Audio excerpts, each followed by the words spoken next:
Magandang araw, ito ang lagay ng panahon ngayong December 24, 2025.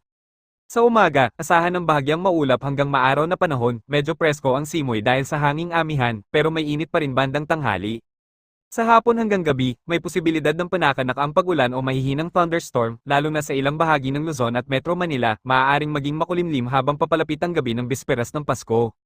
Hangin at kondisyon ng dagat, katamtaman ng lakas ng hangin mula hilagang silangan, bahagyang maalon ng karagatan, kaya mag-ingat ang mga mangingisda at maglalayag, UV index, katamtaman hanggang mataas sa tanghali, kaya kung lalabas, magpayong, sombrero, o sunscreen. Paalala, dahil sa pabago-bagong panahon, maghanda ng payong lalo na sa mga may Noche Buena preparations at biyahe mamayang gabi, manatiling ligtas, alerto, at magkaroon ng masayang bisperas ng Pasko.